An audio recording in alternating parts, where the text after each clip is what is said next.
Yeah, so he was the first guy I ever met in Houston, man.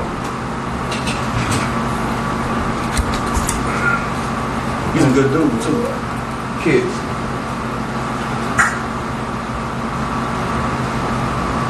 Gotta keep her quiet, man, for this podcast show. I don't know. She always gonna stay as quiet as a kid, man. I got all kinds of kids, man. I got a grandbaby, man. How old you? She one about to be 2 in January. My little granddaughter just made one.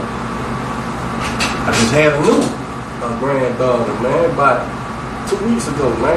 Yeah? Yeah. Oh, so you racking them up then? Oh, man, I started so young, bro. I started at, 16? At 16? Oh, yeah. My oldest daughter's your age. For real? Yeah, so I'm you been in the game around. Yeah. This dude, her son, my oldest grandson is 8. Yeah. 8? Yeah. Oh. So, yeah, been in the game too long, bro. But when you start early, bro, everything come early, bro. You ain't lying. The whole 9 You yards, ain't lying. Tell me when we up and running. 3, 2, 1. We are live. Alright, IG, Facebook. This is Coach Derek. We on the Soapboxing Podcast with my co-host Manny Fresh. What's the deal? And we got a middleweight guest today. My man D.Reed. What's going on, brother? Oh, man, chilling. I can't complain, man. I'm blessed. Yeah. I seen you over there working at Maine, putting in the work, actually to come on the podcast. Yes, sir. It's a gym full of champs now. Them boys is they always put out over there at Maine. Yeah, see, that's what I heard, and I had a friend that actually went to Maine Gym. You know, he passed away. He got killed. His name Chris Henry. Hard hitting Chris Henry. He used to train with Bobby Benny. I know that name. Yeah, he was a knockout artist. What year was that he passed away? I want to say 2015 or 2016. Yeah, I know what you're talking about. Yeah, he used to be a world champion. And he told you. Yeah, he was telling me about Maine like this was like 2012. You know, this one I got out, and he was like one of the first people to encourage me to box. So, okay, you know, that's what kind of when you start fighting? I actually been fighting my whole life, but I started boxing like I want to say 2011. Then I had went back to jail. I had did like 7-8 months. And then I like really got into it. You know, I had an apartment, and my friend, he kind of encouraged me. My friend Ray, he would tell me like, you know, you should box, you should box. Keep on getting in trouble, you can fight. You should, you know, you can do it. And as a way to keep your ass out. Yeah. So shit, that's the reason why I'm probably out right now. 2011, that's when Quentin walked in my gym, man. 9 years ago. Yeah. Almost 9 years ago. Yeah. So they on the same How old are you now? I'm 28. Okay. They the same age. Yeah. Ain't that something? Where did you go? What gym? The first gym I went to was PABA. Okay, Reverend Ray Martin gym. I don't even much remember them. I was there for like how long I was there? I was there for like 4 or 5 months, and then my friend had went to jail, and then I had like failed off. He went to jail, and then I got right back to it. Like I want to say like mid 2013, and I just stuck with it. At PABA, or where did you go? Oh, from 2013, I had went to Mo City Boxing. With Cliff? Yeah, with Coach Cliff. Yeah. Cliff, man. Yeah, we used to walk around there and go get sparring and stuff. Oh, yeah? When I had a gym and staff. Yeah. Rest in peace to him. Yeah. He cool, but this dude named Coach Bo was training me. That's my real first trainer. Coach Bo, he dark skinned. He cool though. He can train. And then you know, I had some problems over there. Then I started training at GNM. Coach said. Okay. Yeah, A real good trainer. Ray's at, huh? Yeah, Ray. That's Ray. that's my boy, Ray. Yeah, I'm a fan, man. Yeah, that's my boy. That's my boy right there, man. We talk about everything over the phone. We talk about life. We talk about everything. That's He's a good guy, man. Yeah, he is good. He's very humble. You know, he real, and also most definitely, you know, you got to be real to yourself. You know what I'm saying? He real, you know, with himself. Yeah, so is me. So you was at G&M? I was at G&M from like 20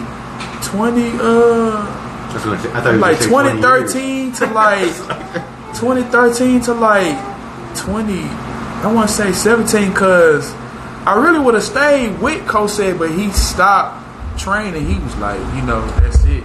Right. You know, he was just like, man, forget it. And I was like, damn, why? They had a dude named, is this the same Cedric? I remember a guy named Cedric from Savannah. Yeah, that's him. Big boy. Yeah, Big Ced. That's what they call him. Shorter than me, but he's a big guy. Yeah, okay. Oh, he ain't training nobody right now? He not training no more. He just strictly He was work. deep whenever I first came to Houston, man. Yeah, he trained Jamal Trollo. We got a special guest. He brought the muscle with him. Yeah. So, he trained Jamal Trollo. He trained Regis. Okay, yeah, it's the same shit. He trained Omar Henry. He trained a lot of people. Right. A lot of champions. Omar Henry. I think he passed away. Yeah. What year was that he passed away? That was a while back too, huh? I didn't even know. But Ced was every show. He had a team. He had the Savannah's team. Coach Ced is, man, he really he just good ass coach. He stepped away. He just said, "Get it." You know what I'm saying? I was like, "Dang!" So I was wondering why I don't see him. It used to be Cedric and another guy, man. Another guy from New Orleans, man, that I really didn't know that well, but.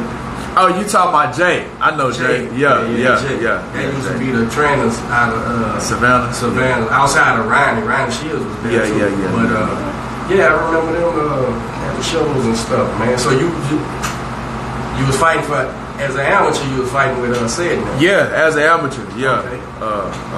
How many amateur fights did you have? I got 50. 50. Nice. Yeah, Okay. I got 50. So you're 28. What? How old were you when you started boxing? I want to say 20. Okay. Yeah, 20, 21. I know when I like stuck with it, it was for show 21. Man, they're saying that nowadays they're saying that it's not as wise starting off as young.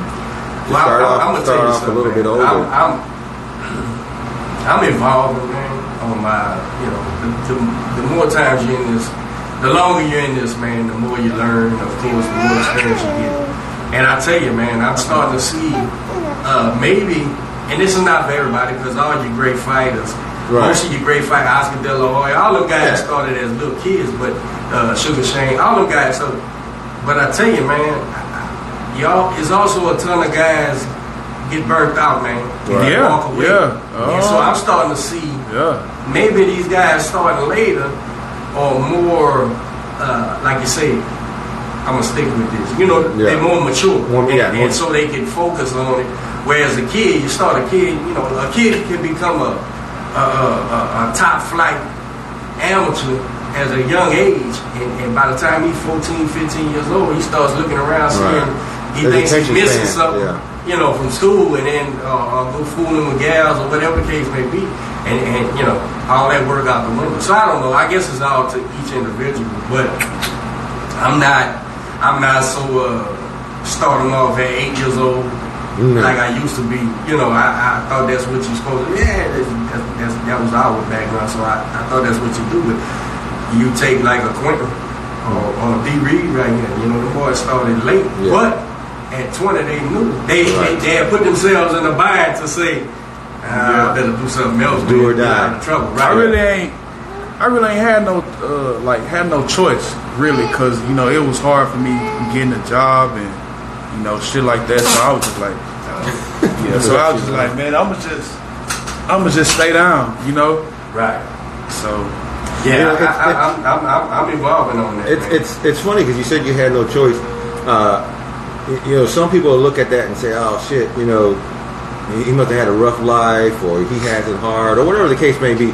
The point that I'm trying to make is, nah, man, I sometimes having no choice is the best choice. Yeah. Right? Because if like you said, if you're 14 or something and you're distracted by every other thing, you're not going to be as focused. But if you, at 20, you're a grown man, and if you realize, hey, shit, it's either this or the alternative, and I don't want the alternative, and then your ass is going to be in the gym. And you had 50 fights. What was your amateur record? 45-5. Oh, that's nice. Yeah, that's nice. Damn good record. Yeah. You know, in our family, man, you know, boxing was just second nature. That's just what you did. So therefore, like me, boxing wasn't my thing. Everything else was. Boxing was just something you did. So focusing on boxing as a career wasn't even, I looked at other things. So, which ain't gonna work out to be a fighter. So when I look at these other guys, I agree with you. Maybe no choice is the best choice for a fighter, man. You know, options can distract you. Absolutely. And help you lose focus. So. Even the guys in my family, man, that didn't boxed, and it was just a given. You know, if something happened, you gotta go punch him in the mouth because your dad is daddy, your uncle, your cousin, everybody's a fighter. So it's not an important. You know, it's part of your identity, but it's not important. Whereas guys like yourself and look at it as a way of maintaining a life outside of the fence. You know, that's what you need, man. I agree with you, bro. Yeah. No option might be the best option. And then, you know, as you're an amateur, you know, if you have that mentality, right? Because when you're a kid, all they want to do is fight, right? And they really don't care about anything else. But you're 20 years old. During your amateur career, the whole time you're thinking, all right, you know, you're just waiting for the next step. You're waiting for someone to say, okay, now you can go pro. Yes, sir. Right? Yes, sir. So how was that process? Like, were you I mean, at what point, was it after 10 fights? Was it after 20? Was there a point when you were getting frustrated? Really, I'm ready to go now. Really, I want to actually stay amateur because, like, the stuff that I was hearing as far as on the business end, a lot of people don't really speak up on that, but I know, you know, I'm just not going to, you know, expose that. But, you know, the business end of boxing, man, is very corrupt. So, you know, I'm going to just leave it at that. It's not for the faint of heart either. Huh? It's not for the faint of heart. Just like fighters. Bro, you got to actually love this sport, man. You know what I'm saying? You got to actually love this sport for you to stay down with this sport, because I tell Coach all the time, I think sometimes the easiest part about the boxing business is to fight. And that's it. All the shit that goes on behind the scenes is stressful, man. I like when speaking of Regis, I like when Regis, I think he was one of the shows they was doing, you know, the background there, and he was like, y'all don't understand, man. And Bobby confirmed it, but he's like, y'all don't understand how long I fought for free. Oh, it costs us money driving somewhere and the opponent don't show up and you know, exactly. But you know, that gets rid of the fluff too. They ain't gonna hang in there, you know. If look at him now, and just anybody ain't gonna be able to do it. But the back. It's fatiguing, man.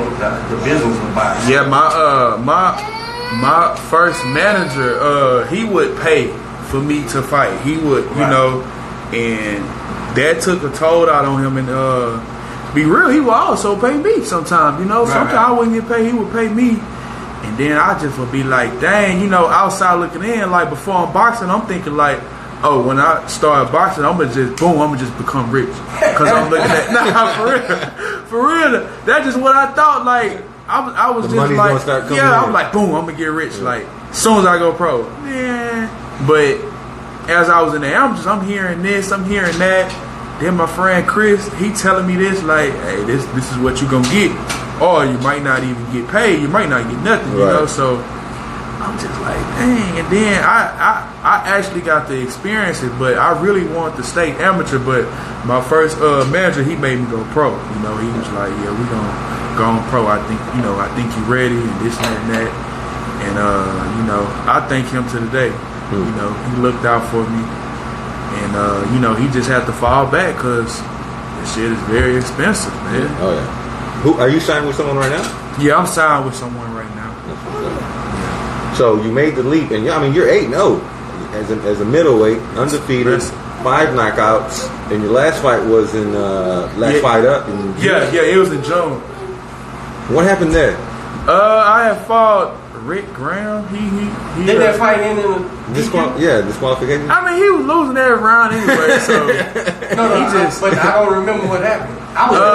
You know, he was hitting me low, hitting me in the back of the head. You know, he got disqualified. Yeah, he got disqualified. No, he got disqualified. He got disqualified for he had said something to me, and then I said, bro, you lost, you know, and then he had big face me, so. Oh, okay. Yeah, so yeah. Where was that, man? We had somebody on that show? Nah, Quinn had fought that day. He had fought. That's where I was. Yeah, I was in the back. Yeah, it was Q and Robert fought that fight, didn't he? Oh, okay. Yeah. Shit. That's why I didn't see it. Yeah. But I remember. He was losing every round. I didn't know what happened. Man, I kept the jab on him. You know, I don't want to talk about him. Yeah. You know, he a good person. I know that. I met him. I know that fella. But to be real, he actually can fight though. Yeah. Rick Brown actually can fight. He can fight. You know, yeah, he really can. He can fight. That though I tell guys, man, there's them sleepers, man, they can fight, and if you come into these fights, man, ill prepared and with bad information, from matchmakers, from whoever, thinking you gonna walk through guys because their records raggedy. Well, his record is very deceiving. You walk into an ass with and I'm not gonna lie, I didn't actually see him whoop some top prospects. Oh yeah. Like actually beat them, like, and they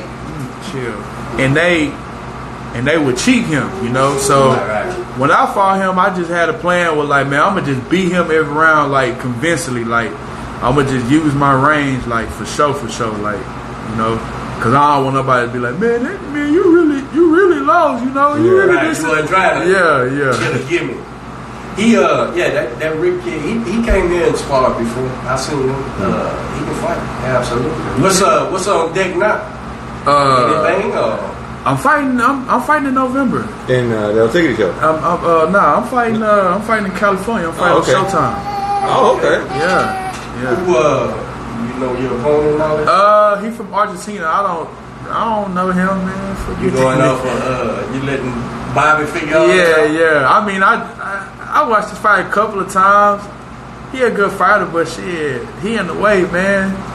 In the way, real talk. That's how you look at it, man. So how did you end up over there, man? From okay. Jack, he was my strength and conditioning coach. I don't know if you know him, Edward Jackson. No. He I may and just don't, you know. He did strength and conditioning with Andre Ward. He did strength and conditioning with a lot of people. Floyd, Diego Corrales. He do strength and conditioning with Lard, Jamal Charlo. Man, like he been around the block, and me and him are like real cool, like real cool.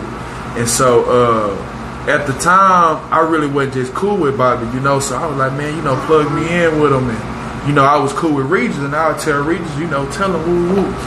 And he was just like, yeah, man, come on over there. So I went over there, and you know, we just took a look at me. Yeah, took a look at me, and he was like, yeah, you know, I'll train him, and he was just, you know, we just became tight right there. After how many fights was that? That was like, I want to say after my third pro fight. But Coach Aaron always been my cut man, and Coach Aaron was out there with me for the Olympic trials, so I kind of always kept Coach Aaron on my team. You know, that's another one. Coach Aaron, loyal, man. I love Coach Aaron. To Houston, I've seen him around just as long as he was around when I used to see Said and all them guys. You know, Coach Aaron been around. Come in. Well, you know, they say there's certain things in life that you'll probably only use once or twice, but they'll be there to save your life. That's like the cut man. Yeah, I ain't gonna lie, man. You see that cut man? I stayed down with Coach Aaron since my first pro fight. He ain't never left my corner. Let me tell you something. I love Coach Aaron. A cut man is like an NFL field goal kicker, man. Yeah. You know, he don't get no shine till he saves the game, bro. You know, and it's so imperative. I'm not a cut man, bro. You know, I can put an in-swell on you, put some grease on you and shit, but I'm not a cut man, bro. And so, here's the thing. It's pivotal, man. It's pivotal. Because when you need a good guy in the corner, man, if you don't have him, oh my God, you know. Yeah, you out of there. Look at the money. Look at the money that would have been blown had damn it, I know that guy's name and I forgot it. Fury's? In Fury's corner. And I'm gonna tell you something. While watching that fight, I'm a Fury fan. While watching that fight, while watching that fight, I'm going, this dude ain't doing shit on his cut, right? But I'm looking on my phone. I'm not seeing how bad this cut is. I mean, you know, and it was two cuts. It was on the right. And I'm saying, so at the end when I said, oh shit, he was trying to do surgery in the corner, you know, and being able to stop that bleeding for just half the round, you know, allowed him to keep on competing and doing his thing. And of course, he had to make adjustments and fight inside and back that guy up. But to be honest with you, the cut man saved a lot of people. A lot of money. Oh, yeah. You know what I'm saying? And everybody's write that boy a check. Yeah, Fury gave him a nice little cash bonus. For saving that windmill fight and that damn everybody. Yeah. The English promoter, Bob Arrow, everybody. He saved everybody money, huh? Oh, yeah. Warren. Yeah, so phenomenal job, man. And like I said, once you need them, it's imperative. It ain't. Have you been cut bad? Nah, right? Nah. I got cut in the amateurs, but matter of fact, Coach Aaron was there. He was in the Olympic trials, but he was cut right under here. Dude had headbutt me. Yeah, he headbutt me. It was in the clinch. Yeah, it was in the clinch. And shit, after that, I think it was like the second round, and I came out there for the third round. I wasn't even bleeding no more. Coach Aaron beats, man. There's no science behind that, huh? It's everything in boxing. So you can't have me in the corner to come in. I'm gonna put some duct tape on there, super glue, put some Vicks on it, and let's go. It's everything's important in that corner, man. That's why when as a trainer, when I look at other people and see their idea of boxing. You know, and you go, man, you're not even dealing with science over there, man. You think it's just getting shape and fight, man. And then that's the kids that find themselves in trouble and don't get no help from the corner, you know. But the top guys are the top guys, man. If you got a good cut, man, you want to keep them with you from now on, you know. Same thing with a trainer. You find a trainer that fits, that's where you need to be, you know. The business of boxing is such that no one gets credit when you win except the fighter. When the fighter loses, it's everybody else's fault. It's everybody's fault. It's everybody else. It's just the nature of the business. You ain't lying about that. It ain't no sense in excuses start coming from out the sky and all. Nah, see, I take it as this, man. If I lose, I just lose, fuck it. Kevin, he's fighting November, what day? November 11th. November 11th in California, man. She's alright. But yeah, man. So I've seen, you know, in social media ain't no help, man, because everybody gets their opinion on that, and it ain't very valid. And they don't have any information. I've seen people badmouth Bobby as a trainer, and I'm sitting there going, "You see what he's doing right now? What the fuck are y'all talking about, man? Yeah, Bobby, Bobby, he ain't, this and that. And I'm like, boy, everybody throwing rocks from the peanut gallery, man. When look what he's doing with this kid, man. Look what he's doing with you. Look what he's doing. That's why, as trainers, we gotta have that thick skin and not pay attention. Because the minute something happens, it's gonna be your fault. Well, you're the bad guy. Now, take for instance, and I'll say this so everybody knows now it's publicly said. I developed Quentin from the very beginning, and I had to go away for a little while. So for 2 years, oh yeah, man, I know about all that, man. For 2 years, he was somewhere else, right? And then when I came back to the gym, he came back. So we got back together. Long story short, if something goes bad, watch out, it's my fault. He shouldn't have never went back. Meanwhile, I'm the one who taught him how to throw a jab, right? So as trainers, we gotta have that thick skin to say, man, I ain't listening to that dumb shit, man. What you talking about? And that's and I'm sure by all the good trainers, I'm not saying I'm good. I'm saying good trainers like Bob. No, you are a good trainer. Aaron, all those people, man. Believe me, they know that. They know that thick skin. They done heard all the naysayers. They done heard everything bad as they fault, everything good.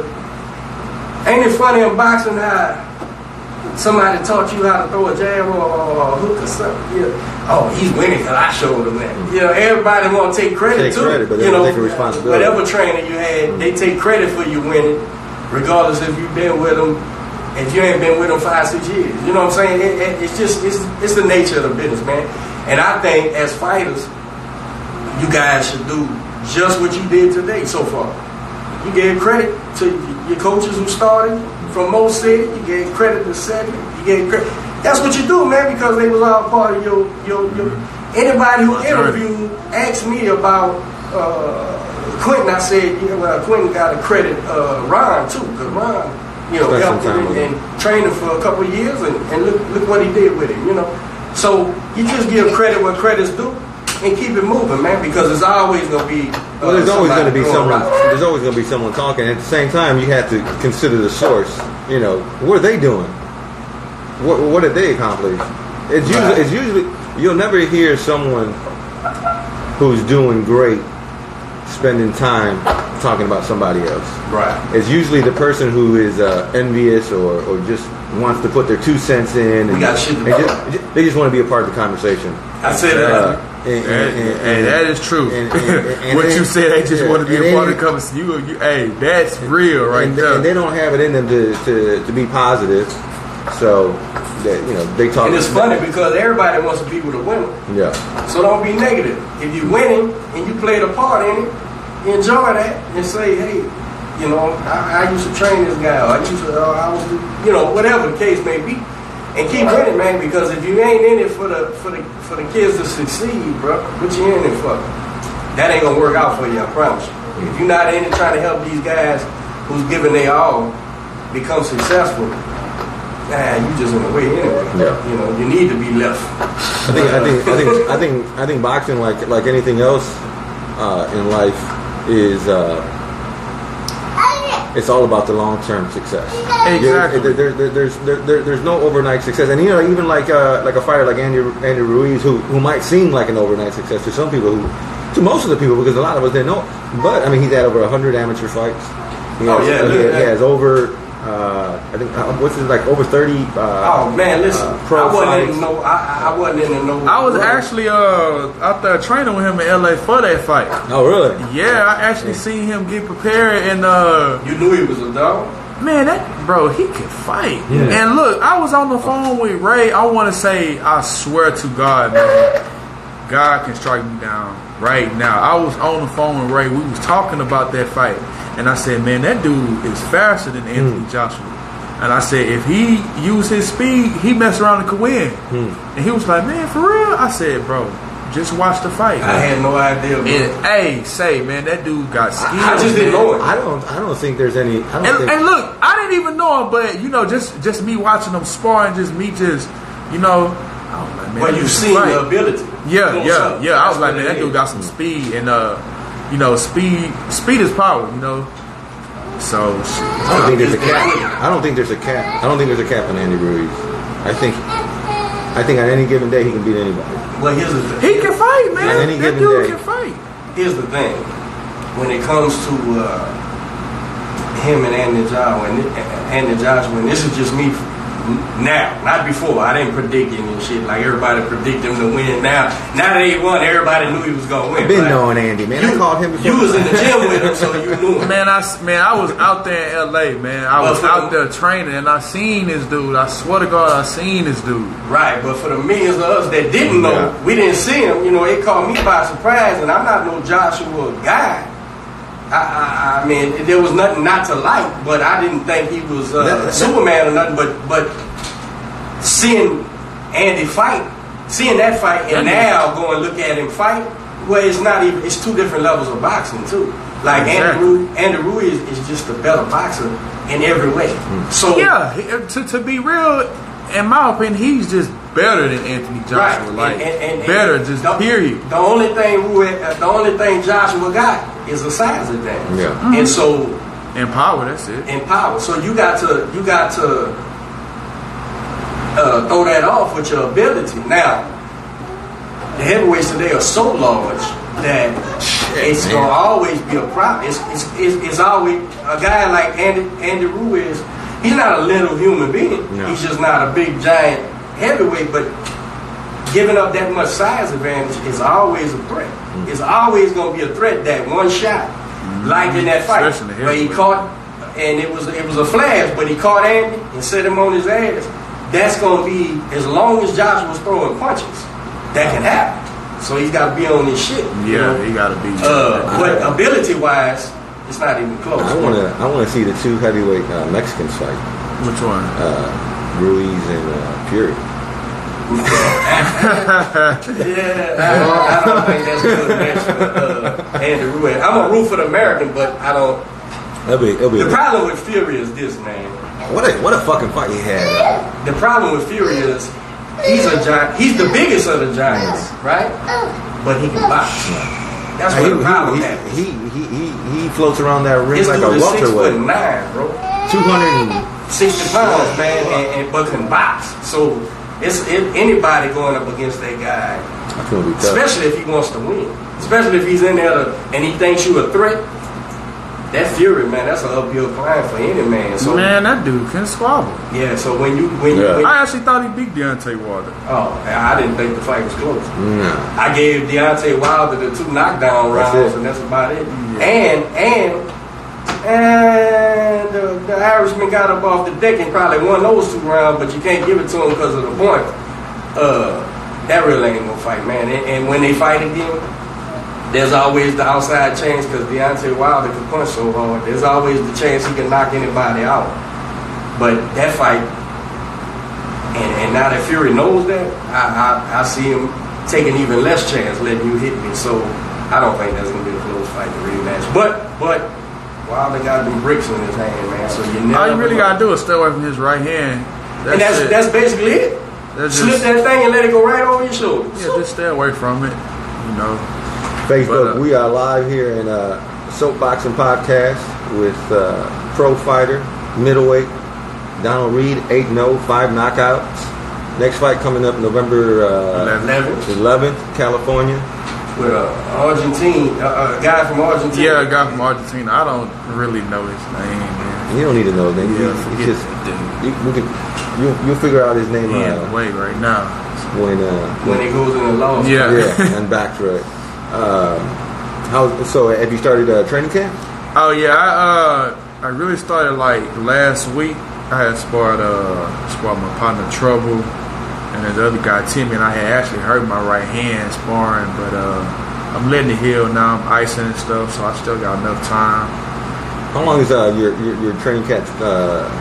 This is really the longest training camp. This is an 8-week training camp. I usually train like 6 weeks, 5-6 weeks. So yeah. What does camp consist for you? How does that look like? This camp, I'm doing something different. I'm doing Pilates class. I'm actually doing what is called bar, B-A-R-R-E, bar class. Okay. What is that? What is that? I knew you. I knew you weren't gonna know. I knew you weren't gonna know. everybody I tell that to, they be like, man, what is that? What is that? So, bar is like, it's like ballet class, but it's like you working out. Like, they work on like small movements. You know, us as boxers, we need that small movement. They work on like your small muscle fibers. You get that quick, you get that quick twist. It helps out for flexibility. Yeah, so what are you doing that? Actually, I was at Pilates and my instructor had told me, she was like, this is good and all, and she was like, why don't you try bar class? I was like, what is that? And she explained it to me. She was like, yeah, Pilates is good. She was like, yeah, we gonna strengthen your core and your legs, and we gonna. I'm about to ask you, there's a lot of core work, sound like. Yeah, and look, bar classes too, but I haven't even started yet. So I paid for it and all, but I'm gonna start. I want to say next week. I'm gonna start next week. I'm real what you call old school, I guess, because that's all I know really. But I don't, I'll point out something that I think is silly that don't really. I don't see where it helps, but I'm never closed off to anything that works. If a fighter tell me, man, this shit is working, hey, maybe we need to look into this, see what this is. Oh, no, it worked. It worked. Actually, the first person that really told me about Pilates, this was actually like, I want to say, like 3-4 years ago, Jack had told me about Pilates. Well, I know Q done went up there and they got him on the what is that? Hot yoga. Hot yoga and all that. And I need to do yoga. That's good for the. If it works, he'll tell you. He said it works. Yeah, man. But me as a trainer, if it works, do it. But at the end of the day, man, shit. We in the fight, so all that shit. It may be good and. Well, there's something to be said though. But hold on, there's something to be said about a mental edge. So if it gives you as the fighter, it do. If it makes you feel like I'm doing something they ain't doing, right. and that's gonna make a difference. That's all I worry about. If it boosts your confidence. Let's do it. It do, and also I can actually feel the difference of me doing the Pilates class and me being a little bit more flexible, like with my legs and my arms and stuff. And there you go, more level. I ain't gonna lie, man, that shit is hard, man. That Pilates, that shit is hard. That's what I hear. How long those classes are? For like an hour, 45 minutes. And just stretching or what? Huh? Is it stretching or? It's core and legs, and then at the end, it's stretching. Like you gonna stretch for like 15 minutes. And you feel your body feels improvement. Man, I feel it, man, but that shit hurt. I ain't gonna lie, man. I'm in a class with like full of women, and they doing it easily. They can do it, but see. That also let me know how mentally strong women are compared to men, and also physically. Like, because you were supposed to been on that. You ain't never lied. That shit women deal with that will run us clean about the place, man. Mentally, physically, the whole 9 yards. I swear. That Pilates, hot yoga, man, anything. Bar, I don't even know what that is, but if it works, do it.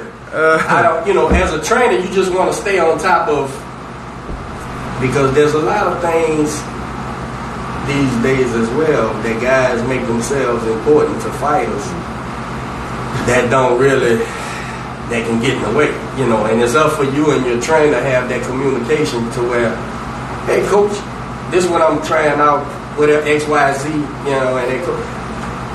Wait, hold on, son. And look, that's what I did. Before I even took the class, I asked Bobby and Aaron what they thought. They was like, shit, go ahead and do it. Right.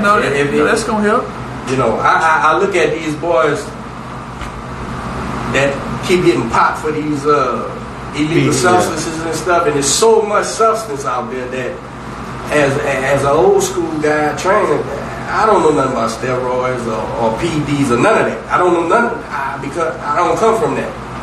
And man, when you got people feeding your fighters powders and shit, Now, somebody who know may hear me say that and go, you sound silly because you can't slide a PD into a guy without him knowing it. So I don't know. Maybe they can, maybe they can't. Mm-hmm. But as fighters, you looking for results. So when you employ a guy to help you get physically fit or whatever the case may be, and you getting results, you tend to do it more. Let's keep going. Let's do it. And I know if a guy I'm training comes back and gets caught on a piss test or something like that on some shit I didn't know nothing about, that makes us all look better. Yeah. Because they're going to look at the coach. Because people don't know boxing. They don't know how boxing works. And they're going to look at, well, his coach had to know. Or why his coach didn't know. Well, I didn't know my fighter was over here drinking these fancy milkshakes with shit in it. I didn't know. You know what I'm saying? Because I thought he was just going to Pilates class. or whatever the case may be. So it's such a big deal, man. And you watch these guys, man, and some of these fighters, man, you damn near want to believe them. The way they be saying, man, I didn't know. You damn near like, but did he not know? Because if he ain't sticking a needle in his ass, right, he might don't know. Right. The shit you giving him to get an edge or whatever, man. And I guess I need to take a PD class somewhere if they offer that, because I really don't know nothing about that world, man. And talking about PEDs, let's talk about your weight class in middleweight. What who do you like? I like Triple G. I like Jamal Charlo. I like who else? I like Jamel Charlo too. But he fight at junior middleweight. So when you look at that weight class and you're in it, how do you sleep at night? What are you thinking about? How do I sleep? How you fall asleep? Thinking about beating them. Shit, just in case I, know what I'm saying? Just in case they in my way. But I study the art of boxing. Mm-hmm. I study that a lot, and I know how to beat fighters. I done been in sparring with world class fighters, and I didn't kind of got the best of them, But I ain't gonna sit here and lie. They gonna come with their A game. And I didn't, they didn't got the best of me. So, I know the art, and I study the art of boxing. Who can you relate your boxing style to? I can say Golovkin, Aristide Lara. He's my favorite boxer. Lara? And Canelo Alvarez. G's fighting Devin Check. I don't know. Oh, Derevchenko or something like that. Yeah, on the 5th. On October 5th, I think. Yeah, Derevchenko, man. What you make out of this Canelo and Kovalev, man? Man, hold on, I'm going with the home team, man. I'm going with Canelo. Yeah, for sure. Well, man, there's a world of a difference. How big are you? I fight at 160. I'm 6 feet. You're a middleweight. You're a true middleweight, and you're gonna grow. You're gonna get bigger than that too. Canelo's not that big, bro. I know. Man. And I feel like skill wise he'll beat Canelo. He'll beat Kovalev, but I also feel like he got to watch out for Kovalev distance, man, because he good with his distance. He good with his mid range and that long distance. Let me tell you something. 1-2. Kovalev is a big man, bro. Yeah. Kovalev, it says 6'1", but I've seen him I've seen him in pictures inside of. I've never been in the same place as Kovalev. I've been in the same place as Canelo. That's how I know how little he is. I've seen the photographs of Kovalev on side. Kovalev dwarfs Triple G, and Triple G dwarfs Canelo. I bet you Kovalev's a strong 6'2", man. He's a big old boy, man, and a true light heavyweight. That it's a dangerous fight, man. And I'm with you. Now I'm a super Canelo fan. Exactly. But that's the man. And I'm leaning towards Canelo winning. I think Canelo stops him to the body. I think he's gonna fight him dangerous. I think he's gonna go inside just like he fought Triple G. He's gonna walk him down. Yeah, I think so too. I think so too. But you know, that's dangerous with Triple G. Now Triple G just gave and started backing up, but I'm gonna be real.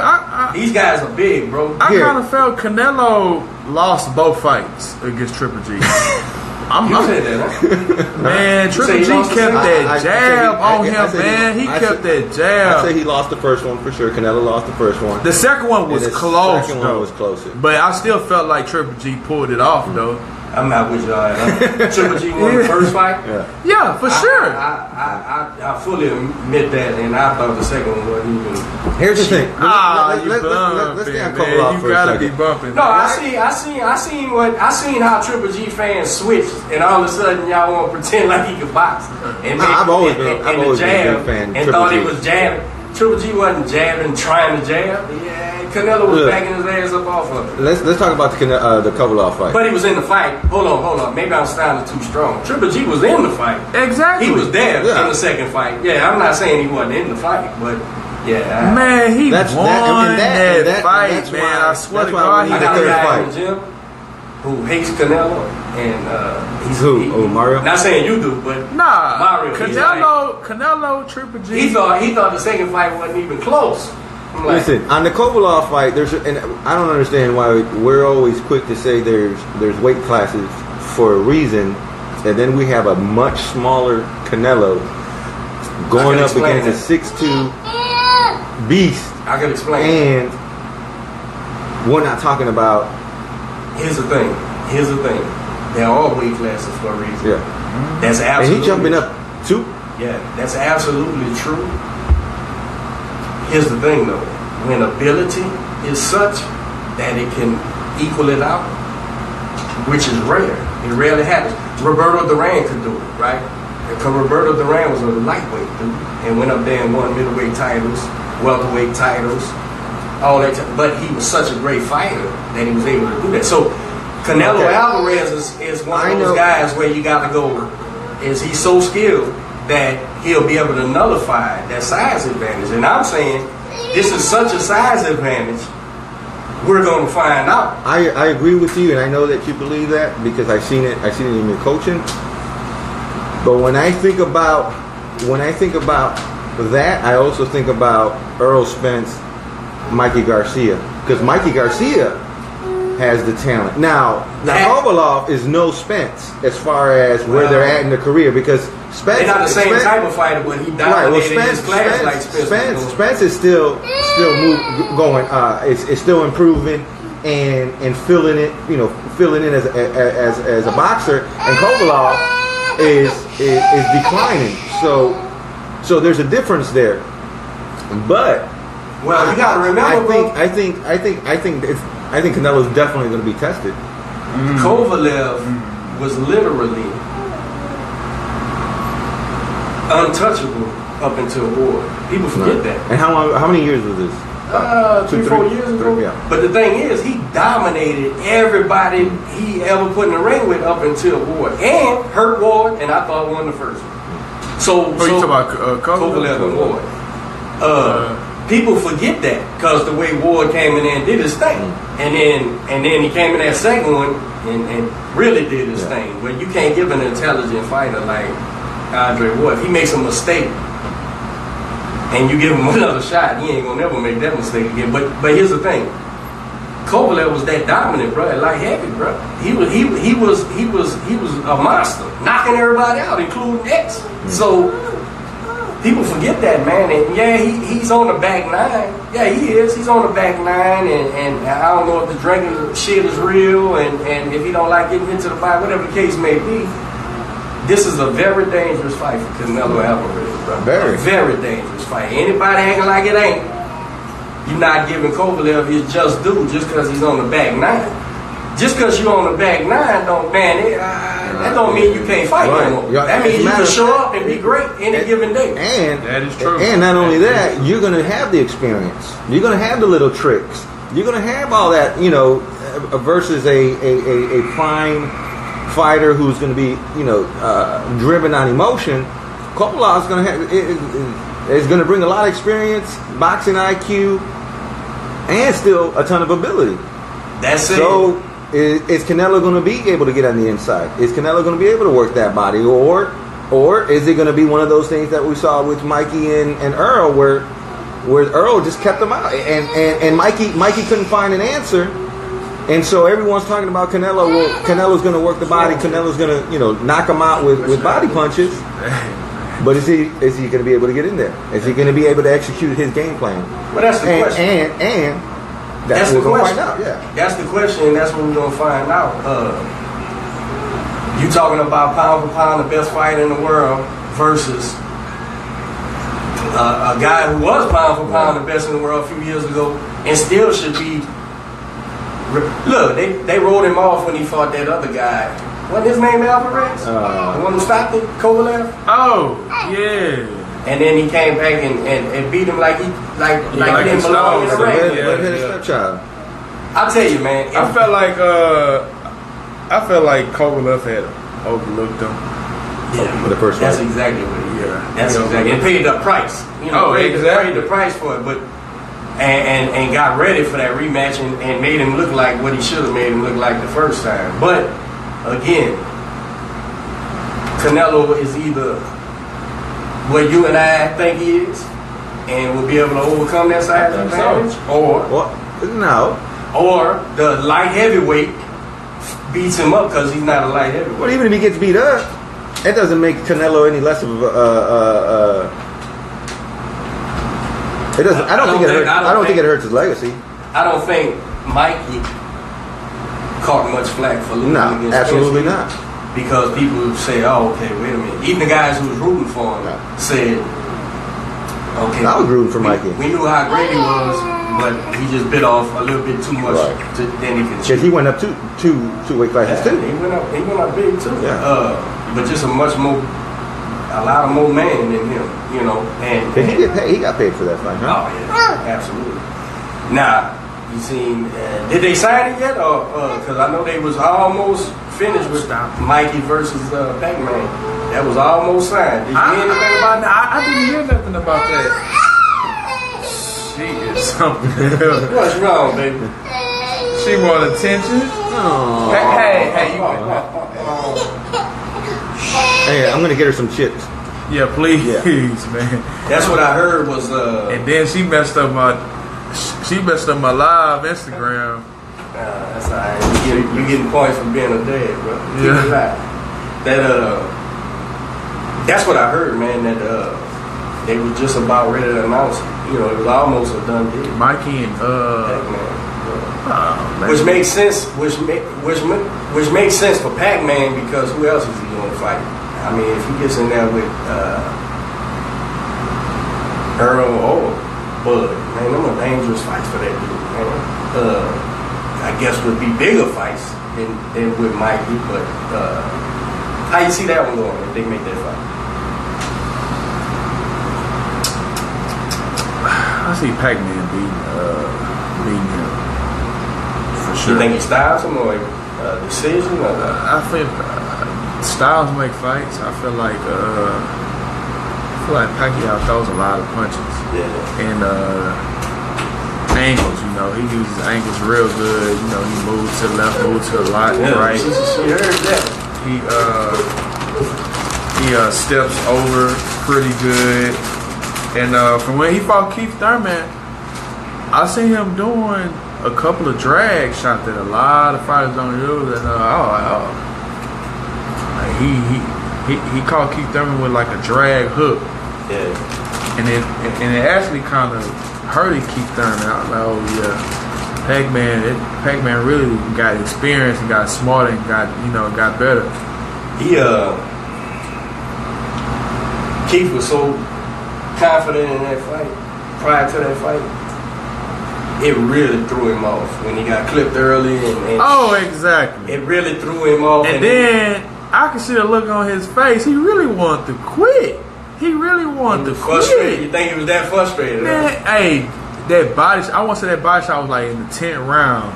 That dude wanted to quit, bro. For sure, he wanted to quit. I remember that shot. I think that lost him the fight. I thought he was coming back, and then he was coming back. And then Pac-Man hurt him that second time, and that was it. All the fight was out of him then.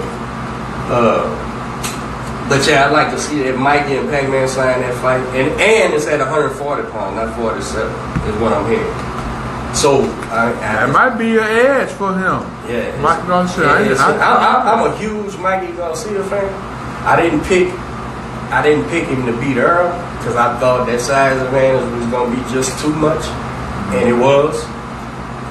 In fact, I thought even with the size advantage, though, I figured it'd been a much more competitive fight, and it really wasn't a competitive fight, and so that was a letdown. But I see Mikey versus Pac-Man, like you just said, because of styles, a much more competitive fight, though, especially if they do it at 140. That Pac-Man, he's special. Huh? I ain't never been the greatest fan, but he's a special fighter, man. One for the ages.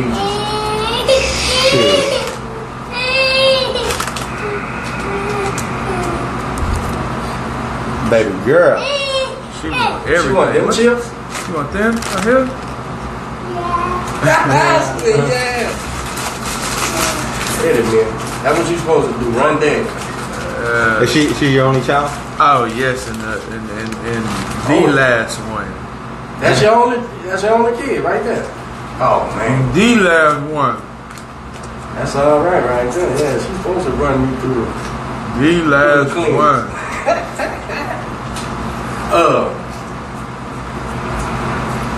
So November.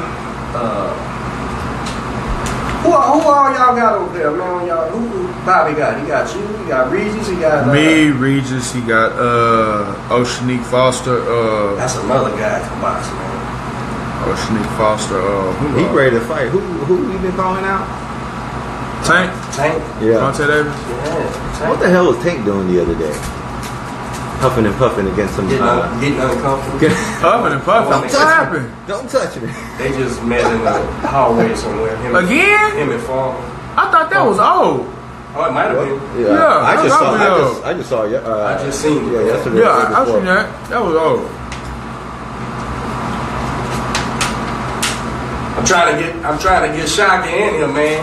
You gotta quit ignoring me, bro. I'm a fan, man. I'm gonna quit being a fan if he don't come through, man. So he high class. Yeah, he got updated on me. Now we fought Oceanique's little brother fought my kid. John? Dominic, yeah, man. Who won?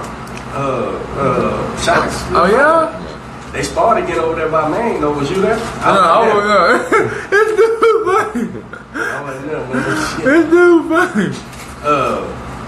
And they were supposed to fight with on a show that I didn't know about.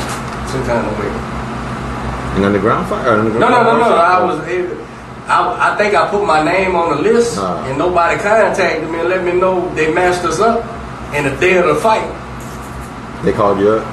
I talked to Shock, and I was like, because Dom seen Shock somewhere, him and his little brother, and they was like, y'all fighting today. And Dominic was like, what? He called me and was like, Coach, we fighting? I said, nobody told me. Yeah. And I looked it up. It was an amateur match. And it was that they was asking for names, and I put him down, him and Trey. I'm like, well, I got these two. Let me know. And nobody told me nothing, man. So I didn't know about them, man. I guess they figured I was supposed to follow them, but. Facebook, we live on Soapboxing Podcast. We got pro fighter talking about Dominic. Donald Reed, 8-0, 5 knockouts. What are you a knockout puncher? I mean, I guess I don't go for a knockout. I would say I'm a boxer puncher. At first I used to brawl a lot, but damn that. Yeah, man, I ain't gonna lie, man. That stuff wear and tear you down, man, and so I box now. I know how to use my feet. I know when to come forward, and